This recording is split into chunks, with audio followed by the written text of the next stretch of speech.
깊이 있는 시선으로 오늘을 바라보는 뉴스 퍼레이드 문을 엽니다. 오늘의 주요 뉴스 보시겠습니다. 윤석열 대통령이 오늘 유엔 총회 기조연설에서 북한과 러시아를 강하게 비판했습니다. 윤 대통령은 러시아와 북한의 군사거래는 대한민국 안보를 직접 겨냥한 도발이라면서 좌시하지 않겠다고 밝혔습니다. 국회는 오늘 본회의를 열고 이재명 대표에 대한 체포동의안을 표결합니다. 이 대표는 체포동의안 국회 표결에 앞서 사실상 부결 투표를 공개 요청했습니다. 미국 연방준비제도가 이번 달 기준금리를 동결했습니다. 하지만 파월 연준 의장은 인플레이션이 잡힌 게 아니라면서 올해 안에 추가 금리 인상 가능성은 열어놨습니다. 마약을 상습 투약한 혐의를 받고 있는 배우 유아인 씨가 오늘 두 번째 영장 심사를 받습니다. 검찰은 증거인멸 교사, 대마 흡연 강요 혐의를 추가로 적발해 구속영장을 재청구했습니다. 네, 저희는 잠시 뒤에 돌아옵니다.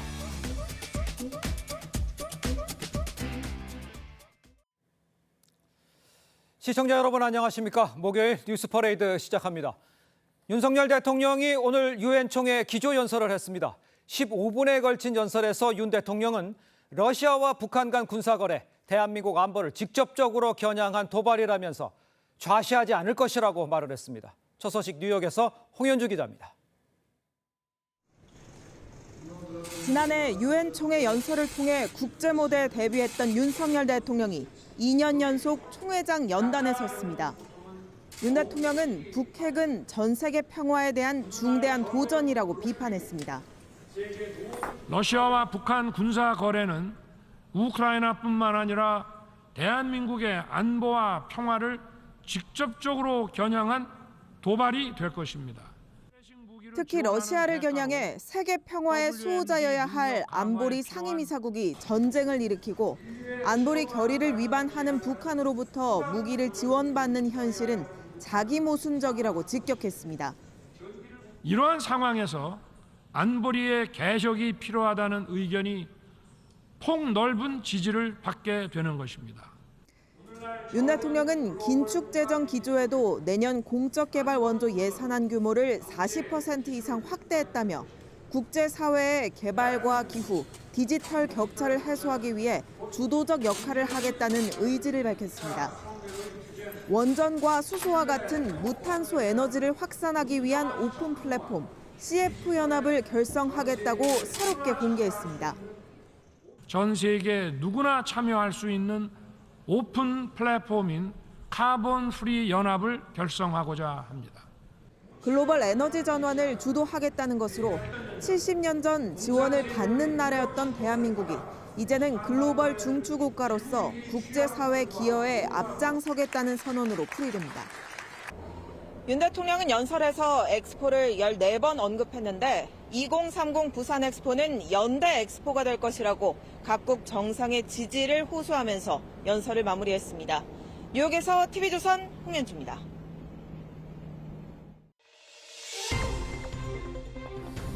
자, 민주당 이재명 대표가 오늘 운명의 날을 맞았습니다. 체포동의안 가결이냐 부결이냐 이 갈림길에서 과연 어떤 변수들이 이 대표의 운명을 좌우하게 될지 정치부 이태영 기자와 함께 좀 자세히 짚어보도록 하겠습니다. 안녕하세요. 자, 일단 이재명 대표 체포동의안 표결은 어떻게 진행되는지 좀 설명을 해주세요. 네, 그 체포동의안 같은 경우는 제적위원회 과반이 출석을 하고 이 출석의원의 과반이 찬성을 하면은 가결이 됩니다. 네. 이 국회 제적위원은 현재 298명입니다. 이번 중이 이 대표와 출장을 간 박진 외교부 장관 그리고 구속 수감된 윤관석 의원을 제외하면은 최대 295명이 본회의에 출석을 할 수 있습니다. 네. 이 295명이 전원 출석을 한다고 가정을 하면은 이 148명이 가결표를 던져야지 체포 동의안이 통과됩니다. 그러니까 결정적으로 이제 148 이 숫자가 이제 운명의 숫자가 될 것 같은데 지금 추산해 본 때 현재까지 가결표는 얼마나 될 수가 있습니까? 네, 지금 보시면은 이제 국민의힘의 110명, 그리고 정의당의 6명, 그리고 여권 성향의 3명 이렇게 119명 정도가 가결표를 던질 것으로 예상이 됩니다. 네. 이 앞서 말씀드렸던 이 148명까지는 29명이 모자라는 상황인데요. 예. 이 민주당을 비롯한 야권에서 만약에 29명 이상의 이탈표가 나올 경우에는 148명을 채울 수가 있습니다. 알겠습니다. 그러니까 결정적으로 이탈표 29이 나오냐 안 나오냐 민주당에서 이게 관건이 될 것 같은데 비교를 해보죠. 1차 체포안 때와는 또 비교해서 상황이 좀 다를 것 같아요. 네, 1차 재포한 상황을 보여드리겠습니다. 예.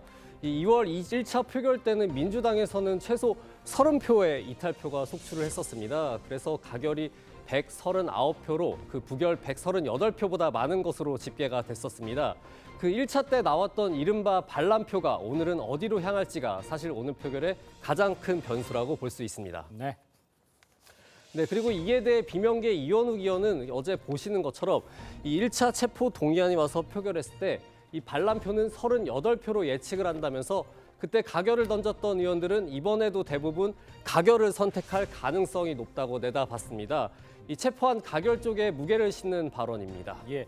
38표라고 다시 한번 또 가결을 또 한번 선택할 것이라고 예상을 했습니다만 전체적으로 상황은 조금 바뀐 상황이라고 봐야겠죠.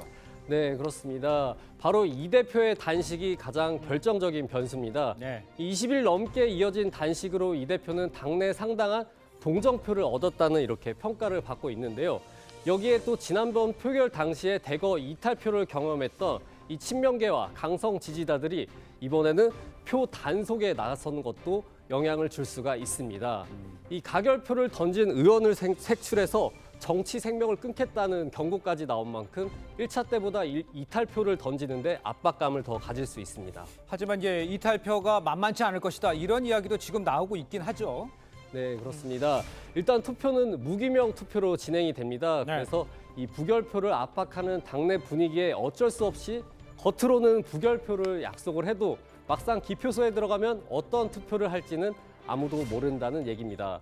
그리고 이재명 대표가 지난 2월에 이 구속영장을 청구하면 직접 출석해서 영장 실질 심사를 받겠다며 이 불체포 특권을 포기하겠다고 약속을 한 적이 있는데요. 네. 당시 발언의 취지대로라면 체포안은 반드시 통과돼 이 대표도 일반 국민들처럼 법정에서 영장 실질 심사를 받는 게 마땅하다고 봐야 합니다. 알겠습니다. 이제 무기명 투표하고 또 불체포 특권 포기를 약속했던 이것들이 어떻게 작용을 하는지 좀 지켜봐야 될 것 같습니다.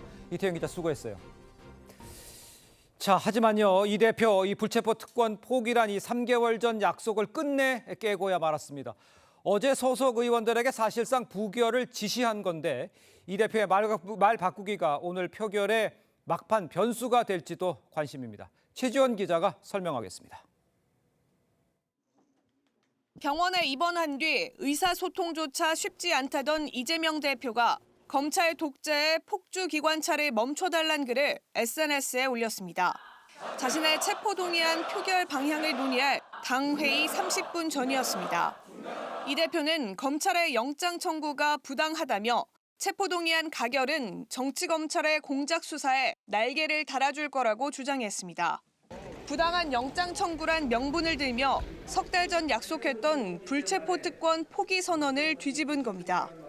구속영장을 청구하면 제 발로 출석해서 영장 실질 심사 받고 검찰의 무도함을.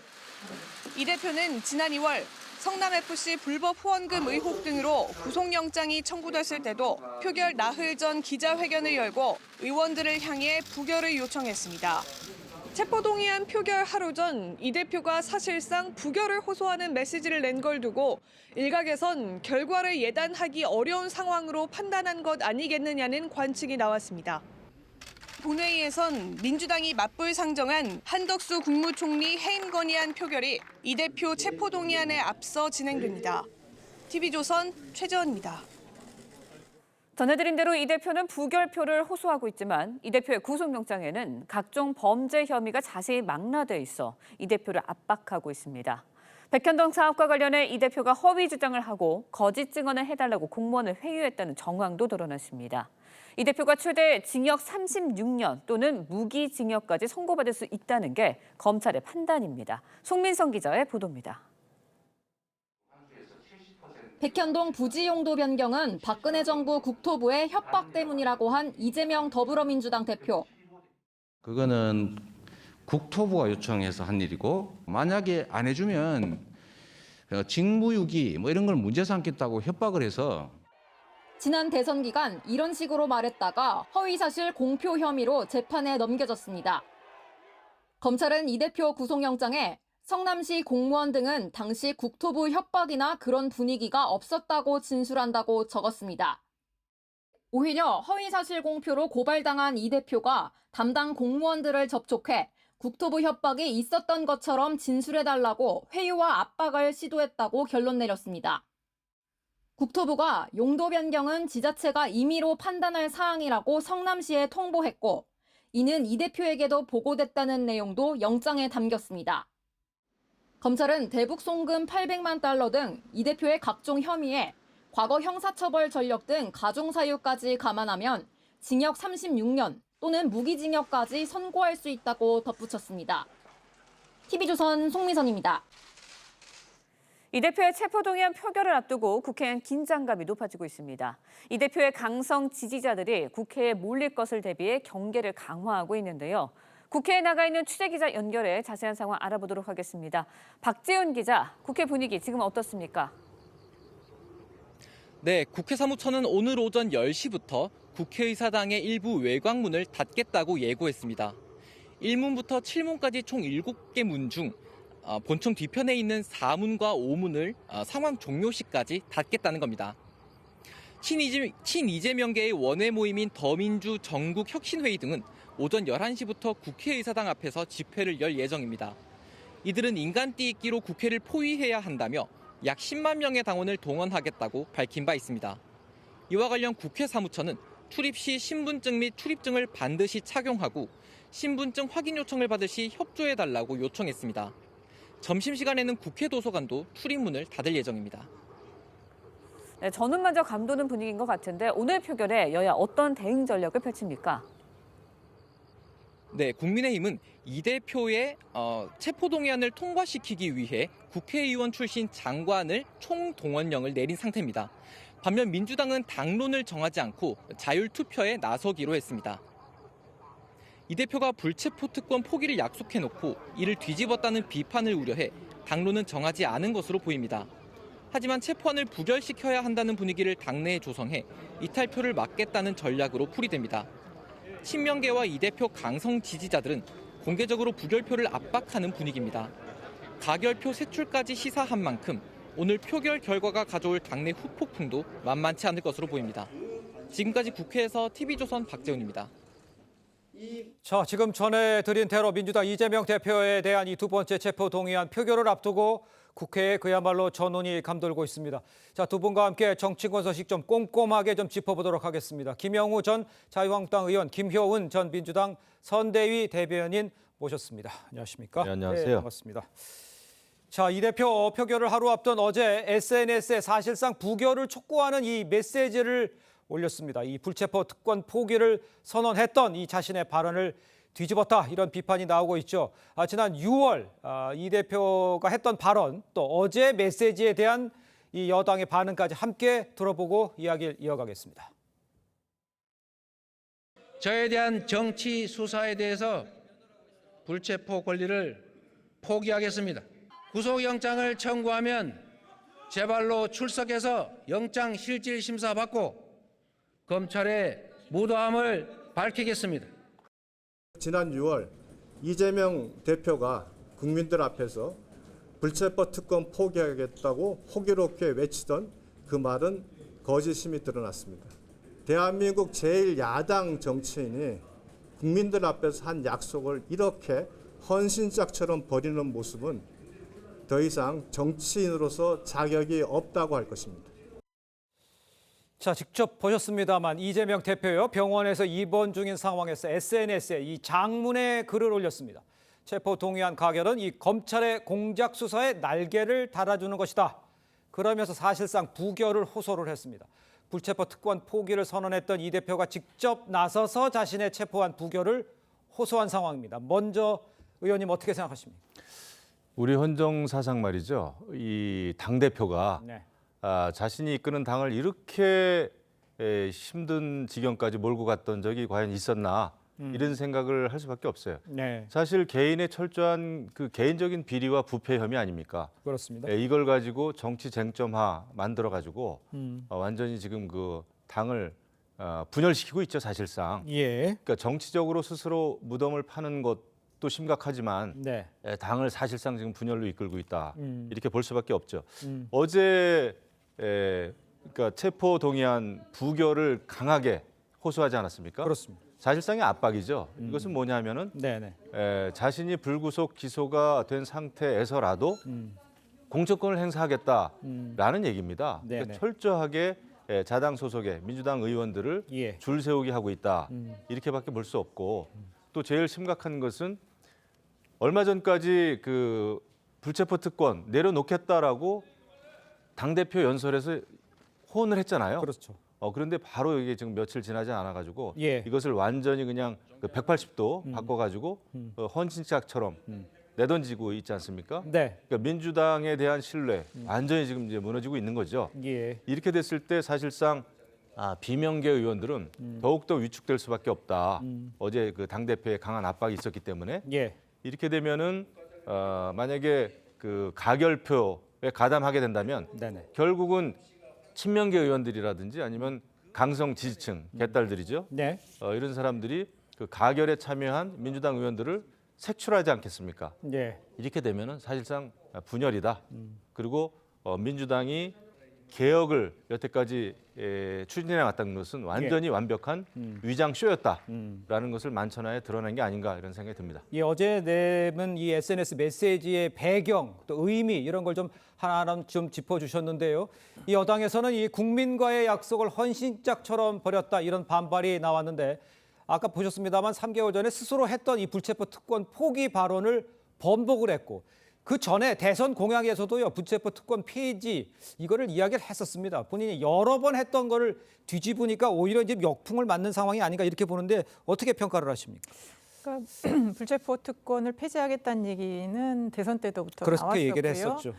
이제 국민들 앞에 정말 공식화했던 게 지난 6월에 교섭단체 대표 연설 때였습니다. 네.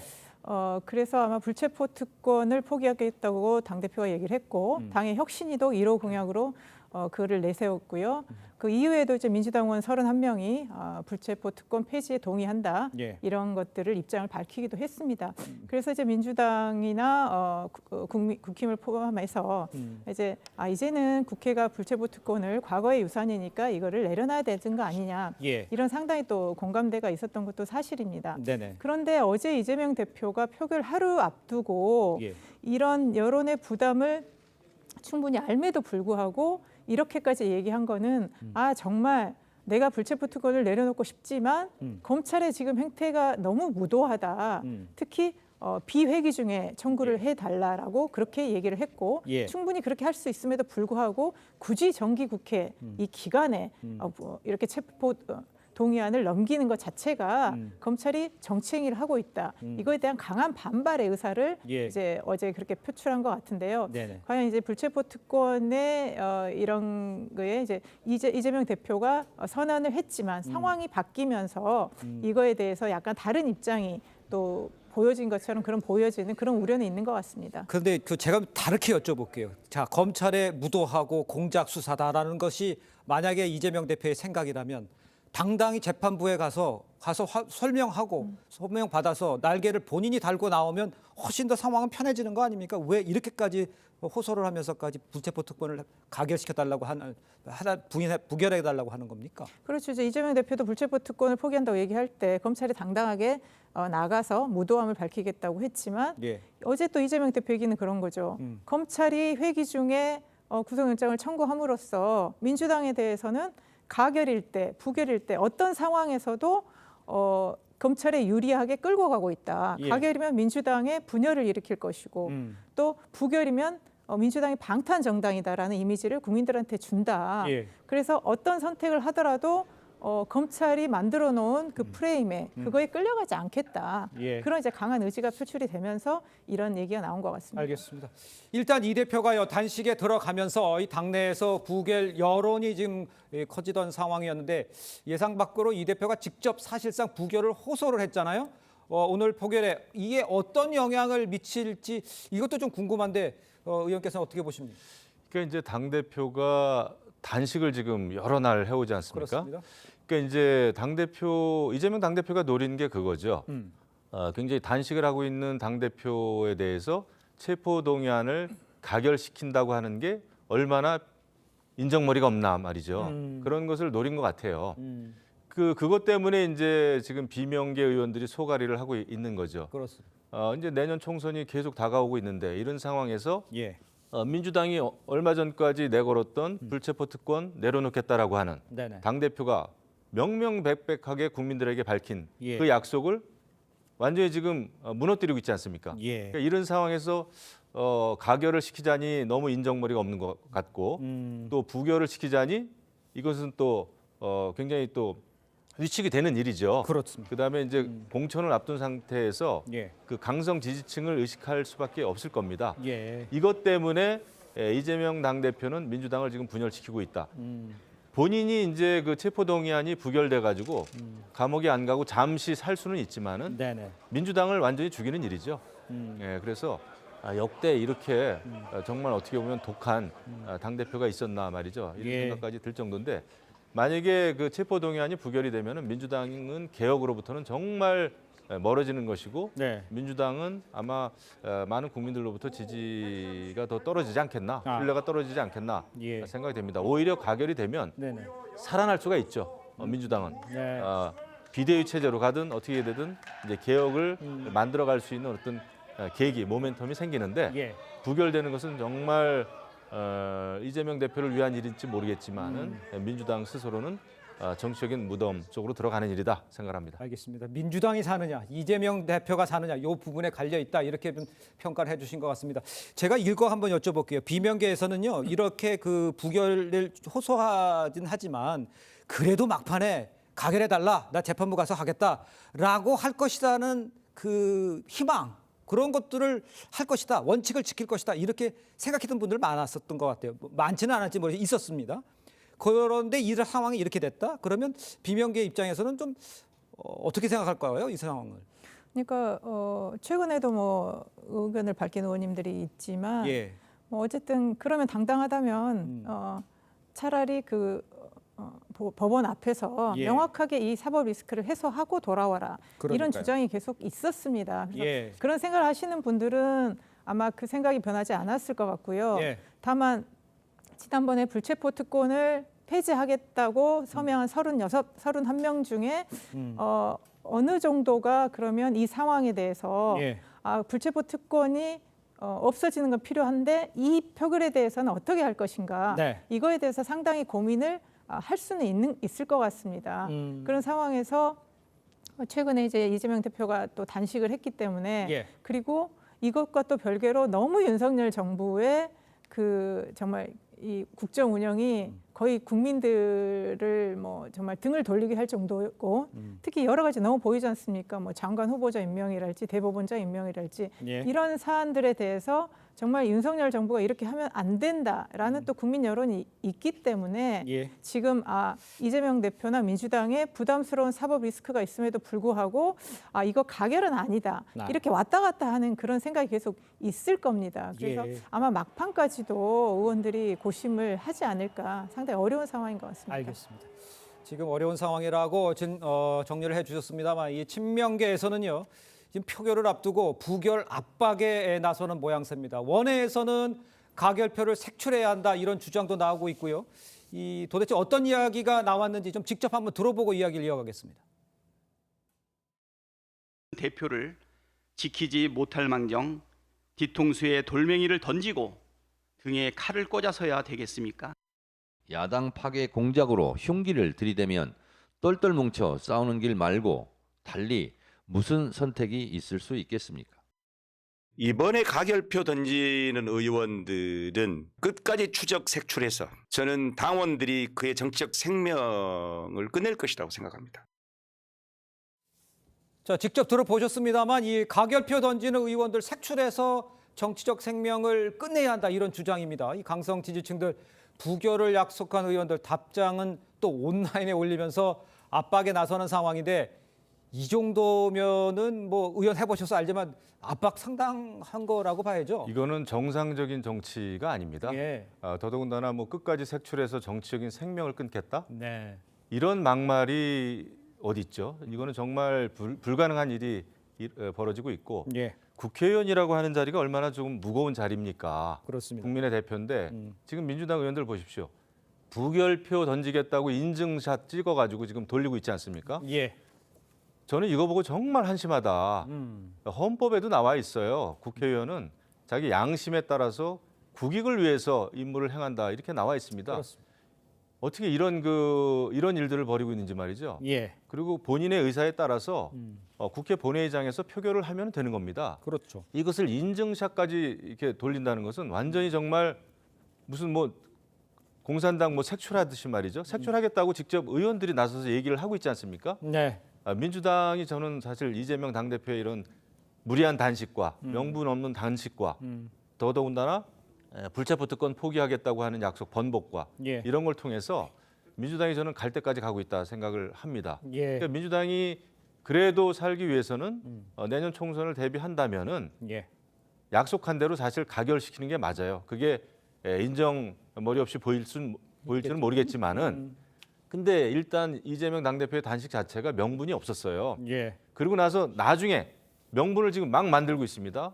그리고 느닷없이 한덕수 국무총리 해임하겠다고 지금 당론을 지금 채택을 하지 않았습니까? 그렇습니다. 그러니까 엉뚱한 방향으로 지금 가고 있어요. 그래서 이재명 당대표가 민주당에는 너무나 큰 장애물이 지금 되고 있다. 예. 그렇게 생각을 알겠습니다. 합니다. 일단 민주당은 당론으로 채택하지는 않았고요. 무기명으로 투표하겠다 이렇게 이야기를 해놓은 상태입니다. 일단 가결표 던진 의원들 명단이 실제로 만들어진다면 이 사실상 내년 총선 살생부가 되는 거 아니냐 이런 우려도 나오고 있는데 민주당 내에서는 어떻게 보고 있습니까 이런 거를? 그러니까 지금 뭐 민주당 안에 이제 언제부턴가 친명 비명이라는 단어가 나와 버렸고요. 예. 지난 2월에 체포 동의안 때도 계속 무슨 명단 하면서 여러 가지 많이 이제 돌았고 그 사람들한테 이제 뭐 열성 지지자들이 문자 폭탄도 보내고 예. 이런 것들이 계속 있어 왔고요. 네네. 현재까지도 계속 그 당의 어떤 거에 대해서 압박을 가하고 있습니다. 이번에 또 2차 체포 동의안을 계기로 해서 그런 압박이 굉장히 심해지고 있는데요. 네. 저는 당원들이 의사 표현을 하는 건 자유롭게 할 수 있다고 생각합니다. 그렇죠. 누구나 의견을 표현할 예, 수 있는 자유주의 그래야죠. 사회니까요. 예.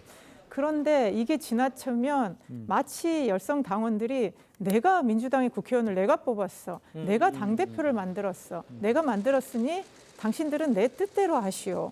뭐 이런 생각까지 하고 있는 것이 아닌가라는 생각이 좀 듭니다. 예. 하나의 그냥 당원으로서의 적극적인 의사표현 그 정도 머물러야 되는데 마치 개인의 어떤 결정까지 자유의지까지 좌지우지하는 예. 그런 건 바람직하지 않고요. 저는 최고위원들도 물론 부결의 당위성을 강조하는 건 좋지만 네. 가결표를 던지는 것이 저렇게 단식을 하면서까지 앞장서서 싸우는 당대표한테 등에 칼을 꽂는다. 이런 식의 발언을 하면서 자꾸 강성 지지자들에게 가결은 이것이고 부결은 이것이다라고 예. 하면서 당내 의원들을 상당히 편 가르고 압박하는 저런 식의 발언도 저는 민주당한테 도움이 되지 않는다. 그렇게 생각합니다. 알겠습니다. 지금까지 이제 쭉 이야기를 했습니다만 이제 실제적으로 오늘 이제 그 투표가 있으니까 이 상황을 저희가 좀 꼼꼼히 짚어보도록 하죠. 민주당에서 29표 정도 이탈표가 나온다면 이 대표 체포안 가결될 수 있는 상황입니다. 결국 키를 쥐고 있는 것 비명계이겠죠. 입장을 좀 들어보도록 하겠습니다. 가결을 던진 사람 의원들은 아마도 대부분 가결을 또 한 번 선택할 가능성이 높아 보이고요. 20표의 기권 무효표가 있었는데 그중에 몇 표 정도가 어떻게 될 것인가라고 하는 거에 대해서는 예측하기 어렵죠. 뭐 예를 들면 이제 투표 결과가 부결이 됐어요. 그러면은 뭐 방탄정당이라고 또 엄청나게 흔들어 댈 테고, 그리고 국민들 보기에도 좀 뭐 민주당이 늘 해왔던 약속을 지키지 못했으니까 어려움이 있죠. 그러니까 지난번 1차 표결 때는요. 가결표가 이제 30표 넘게 나온 것으로 이제 추정이 된다고 이런 상황에서 1차에서 가결표를 던진 의원들 다시 가결을 선택할 가능성 이게 지금 크게 거론이 되고 있죠. 이 대표가 어제 이제 노골적으로 부결을 요구하다시피 한 이 상황 오히려 비명계를 자극해서 가결표가 늘어날 수 있지 않나 이렇게 좀 빈정상한다 이런 이야기도 일부 들리기는 합니다.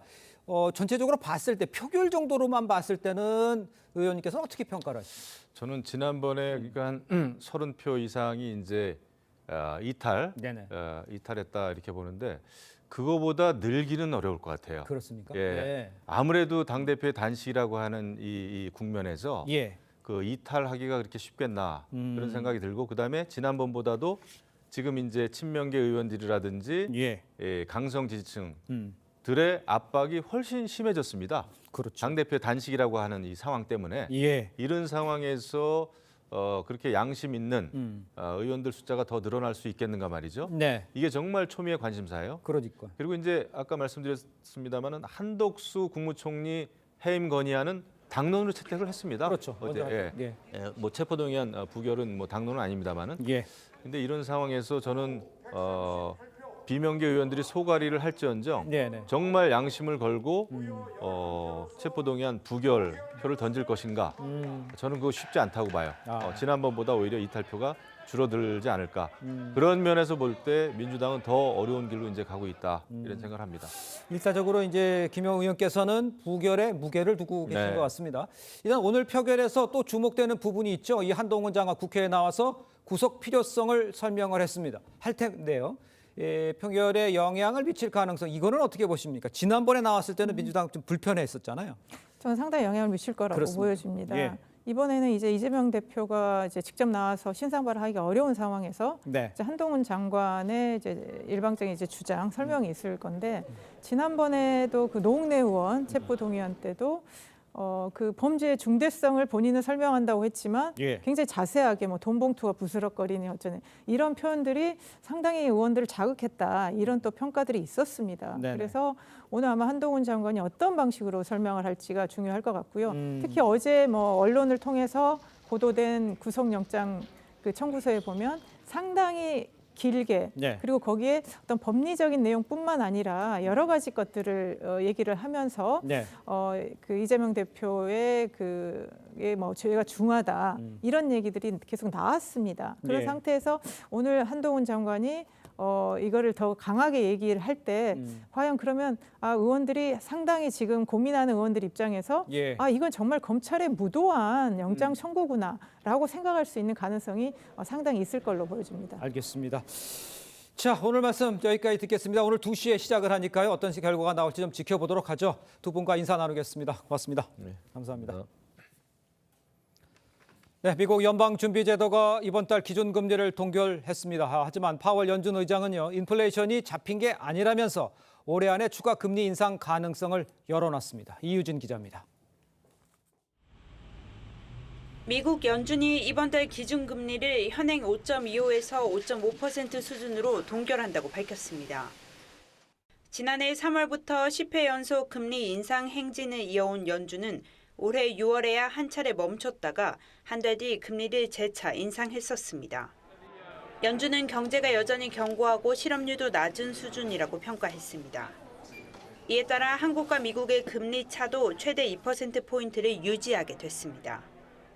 다만 제롬 파월 연준 의장은 물가가 여전히 높은 수준이라며 긴축 정책을 이어간다는 점을 분명히 했습니다.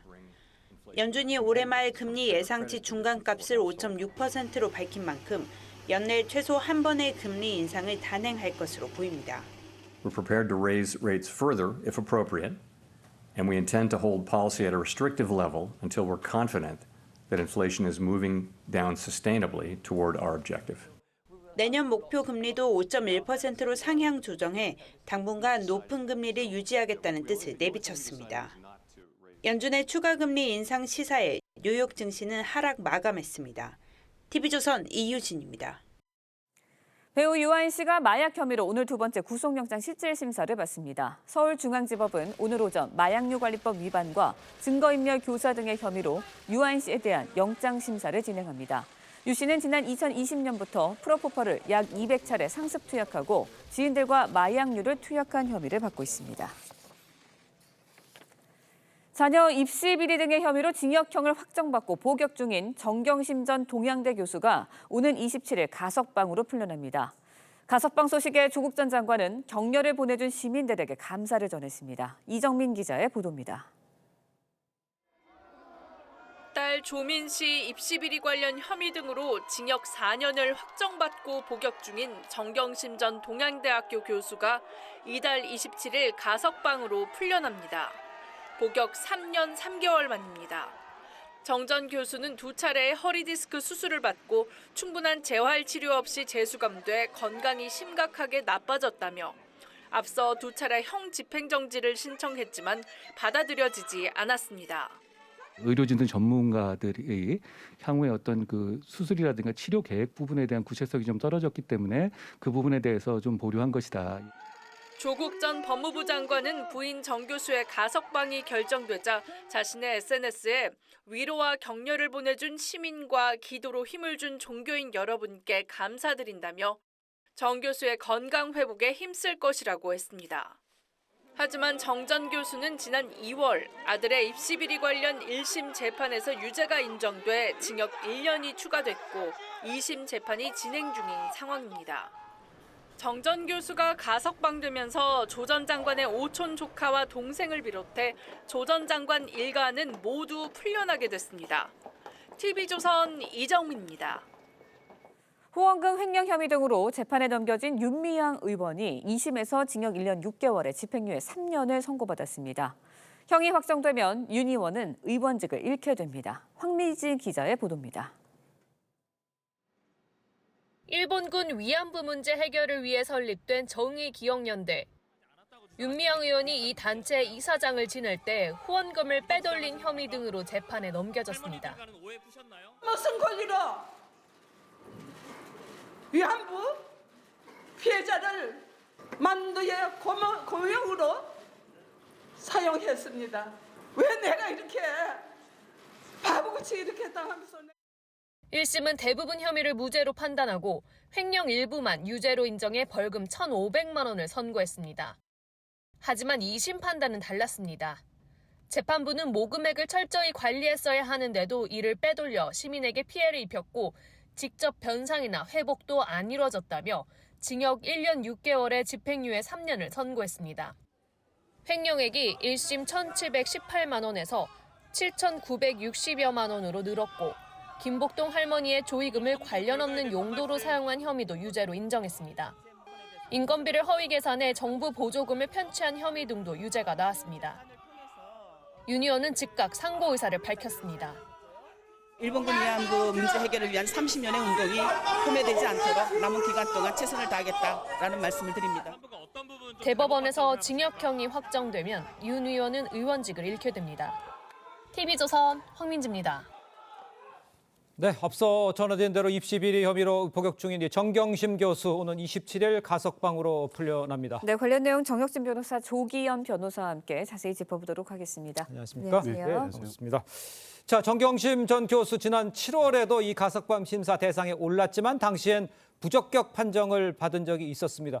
근데 불과 이제 2달 만에 이제 다른 결과가 나온 거예요. 이걸 어떻게 이해하면 되겠습니까? 가석방 관련해 가지고는요. 형법하고 형집행법의 규정이 나와 있는데 이 두 법을 종합해 보면 행상이 양호해서 개전의 정이 현저하여야 하고 형기의 3분의 1 이상이 경과해야 되고 벌금이 있으면 이 벌금을 완납해야 되고 그리고 난 다음에 가석방 심사위원회 심의를 거쳐서 장관이 허가 여부를 결정하도록 그렇게 되어 있습니다. 그런데 구체적으로 보면은 나이, 동기, 교정 성적, 뭐 건강 상태, 생활 환경 이런 것들을 종합적으로 고려하도록 되어 있는데 제일 중요한 거는 형기예요.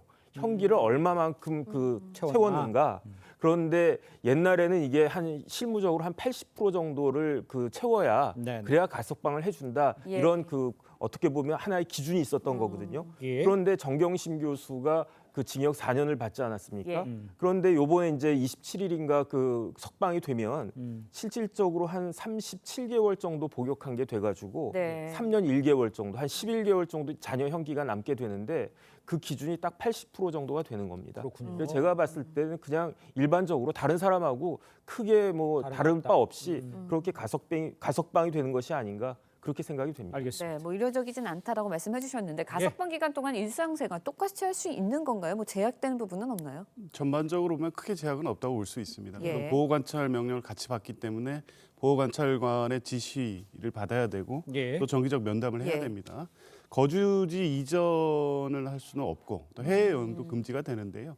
그 외에 이제 범법 행위를 하지 말아야 된다거나 재활을 위한 노력을 해야 된다거나 이제 원칙적인 이런 게 있지만 일상생활에 큰 제약은 없을 것으로 봅니다.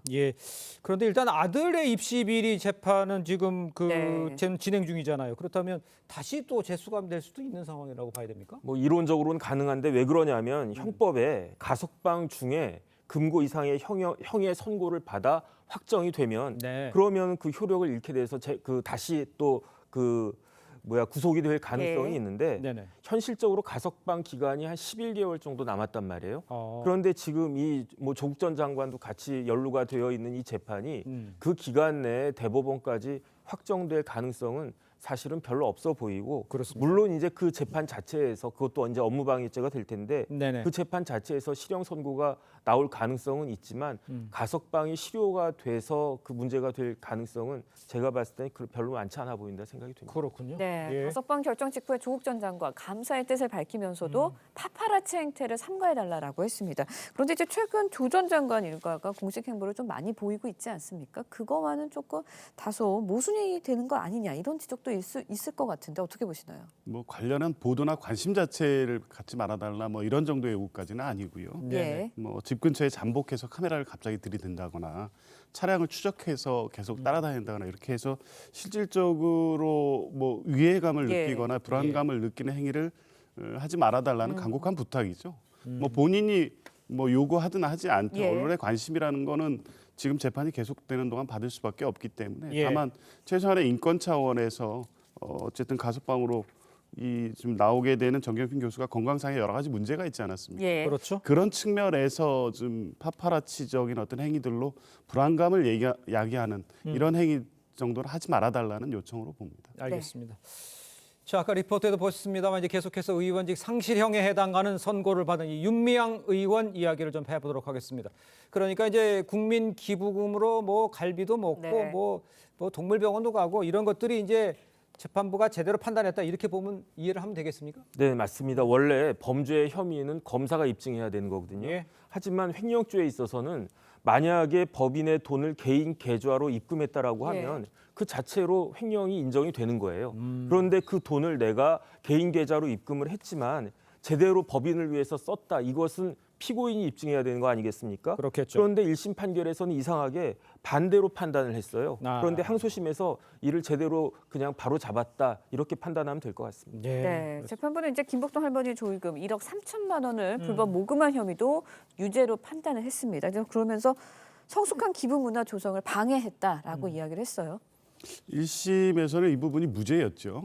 이런 행위 사실 자체를 부정한 건 아니지만 정당 행위로 볼 수 있다는 겁니다.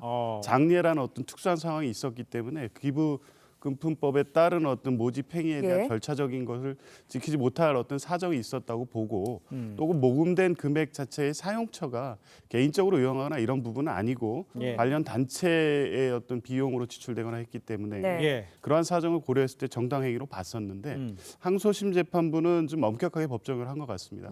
기부금품법상의 어떤 모집 행위를 하기 위한 절차적 요건을 결했다는 것 그리고 사용처 자체에도 허용되는 정당 행위를 벗어났다고 본 것이고요. 아마 대법원에 이제 상고한다고 하면 이 부분에 대한 정당행위 판단에 대해서 적극적으로 아마 이제 다투게 되지 않을까 이렇게 봅니다. 알겠습니다. 일단 근데 아주 눈에 띄는 게요. 윤 의원이요. 여갑으로부터 타낸 보조금을 직원들 계좌에다 입금한 뒤에 이거를 다시 기부 명목으로 다시 돌려받는 거 있습니다. 야, 왜 이렇게 복잡한 루트를 통하는 겁니까? 원래 진실은 단순한 거 아니겠습니까? 뭐 맞으면 맞다, 틀면 틀리다 이렇게 심플하게 하면 되는 거예요. 그런데 뭔가 숨겨야 될 일이 있기 때문에 이를 복잡하게 만드는 거 아니겠습니까? 보조금 관리법이라고 있어요. 이 법에 보면은 거짓 신청, 기타 부정한 방법으로 보조금을 지급받으면 그러면은 10년 이하 징역에 1억 이하 벌금에 처해질 수 있도록 규정을 하고 있는데 그 법원에서는 항소심 법원에서는 이러한 모든 과정이 기망과 부정한 방법이 있었다라고 해서 이 부분도 유죄로 판단을 한 겁니다.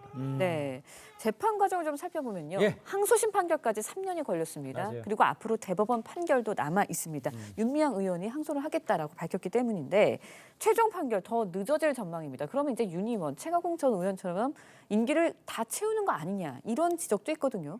이 절차적인 일정만 고려하더라도 상당 기간의 임기는 다 채울 것으로 보입니다. 상당 기간이 아니라 그냥 끝날 때 그럴 것으로 보여지는데요. 일단 대법원에 상고를 해도 이제 대법원으로 이 사건이 넘어가는 기간 또 상고 이유서를 제출해야 되는 기간 여러 가지 기간을 고려하면 대법원의 심리가 시작되는데도 한 2달 이상이 걸리기 때문에 사실상 임기를 채우게 되지 않을까 봅니다. 예, 그러니까 그 임기가 채우게 되는 이 상황에 대해서 재판부가 왜 이렇게 늦게 하는 겁니까? 이거를 어떻게 봐야 됩니까, 변호사님? 뭐 글쎄요, 이번에 대법원장에 대한 청문회에서도 재판 지연 문제가 여러 가지로 나오고요. 이제 그쪽에서 일부 비판하는 입장에서는 뭐 민주당 쪽 인사들에 대해서 특정하게 어떤 지연이 되는 게 아니냐라는 문제 제기가 있긴 한데요. 지금 법원 전체적으로 재판이 상당히 지연되고 있는 건 맞습니다.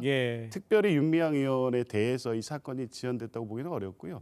사건 자체가 뭐 혐의 사실이 8개나 되고 기록도 방대하고 검토해야 될 여러 가지 문제들이 있었기 때문이지 특정하게 어떤 윤미향 의원에 대해서 어떤 임기를 채워주기 위한 어떤 법원의 고려 또 배려 이런 게 있다고 보기는 어렵다고 봅니다. 일단 이제 막상 이 재판 결과가 나오자요. 민주당 의원들이 아무 반응 없이 침묵을 이어간다는 점도 지금 짚어볼 점입니다.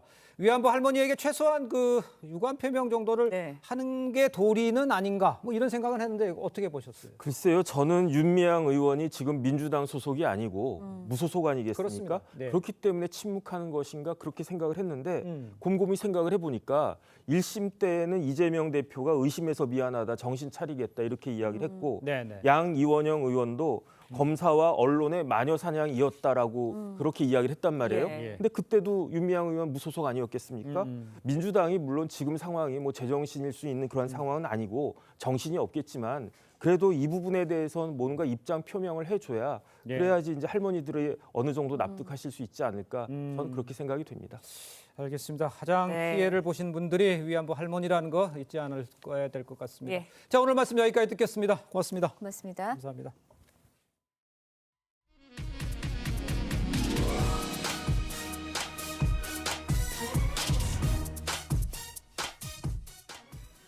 (300억 원이) 넘는 임금을 체불한 혐의로 위니아전자 박현철 대표가 구속됐습니다. 근로자들은 임금 체불로 가정이 무너졌다고 울분을 토했습니다. 구자형 기자의 보도입니다. 박현철 위니아전자 대표가 구속영장 실질심사에 출석합니다. 변제 약속을 지키지 않았다고 하는데 이유가 있을까요? 확실히 임하겠습니다. 위니아전자에서는 지난해부터 임금과 퇴직금을 받지 못했다는 신고가 잇따랐고 체불 임금 규모는 302억 원에 이릅니다. 지방고용노동청 조사 결과 임금 체불 피해 근로자는 400명이 넘습니다. 피해 근로자들은 회사가 체불 임금 해소 약속을 지키지 않아 추석 명절도 제대로 지내지 못할 처지라고 호소했습니다. 노조 측은 임금 체불 때문에 생활고가 이어졌고 일부 근로자는 가정마저 파괴됐다고 분통을 터뜨립니다. 한 달, 두 달이야 어떻게 빌리하고 돌리지만 순수 급여만 6개월이 안 나와버렸으니까 1년 동안 생활을 할 수가 없어요. 고용노동부 조사 결과 올해 들어 지난 7월까지 전국의 임금 체불 규모는 9,700억 원에 이릅니다. 지난해 같은 기간보다 27% 늘었습니다. 검찰과 고용노동부는 추석 전 임금 체불에 대해 구속수사 원칙과 감독 강화 등 엄정 대응에 나설 계획입니다. TV조선 구자영입니다.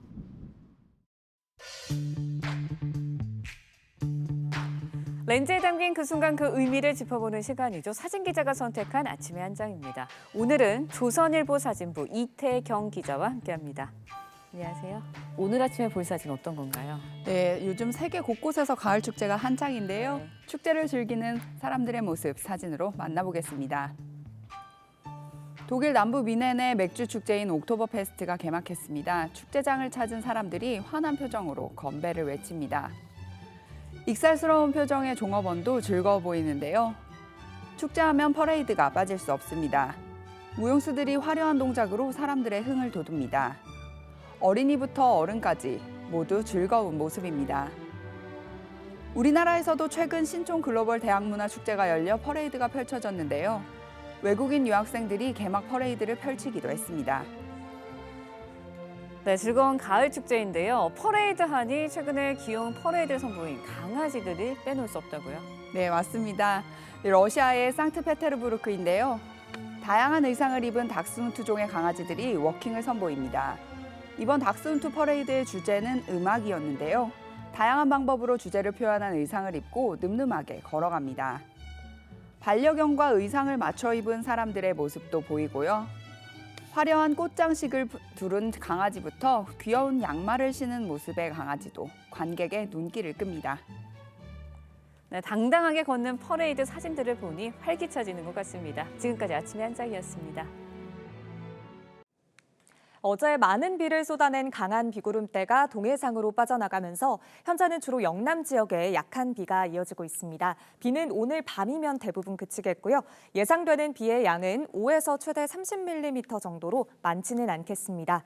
오늘 하늘빛은 종일 흐리겠고요. 아침까지 중부지방과 호남 서부로는 빗방울이 조금 떨어질 수 있겠습니다. 또 현재 영남 해안과 제주에 강풍특보가 내려져 있습니다. 오후까지 순간풍속 초속 20m 이상의 매우 강한 바람이 예상되니까요. 피해 없도록 시설물 점검 꼼꼼하게 해주셔야겠습니다. 낮 기온은 많이 오르지 않으면서 종일 선선할 텐데요. 서울과 대전, 광주가 24도, 대구는 23도로 어제와 비슷하거나 조금 낮겠습니다. 내일은 다시 맑은 하늘 드러나겠고 당분간 중부 내륙을 중심으로 일교차가 크게 벌어지기 때문에 건강 잘 챙겨주셔야겠습니다. 날씨였습니다. 네, 이상으로 목요일 아침 뉴스 퍼레이드 마칩니다. 네, 저희는 내일 아침 7시 30분에 다시 찾아뵙겠습니다. 시청해주신 여러분 고맙습니다.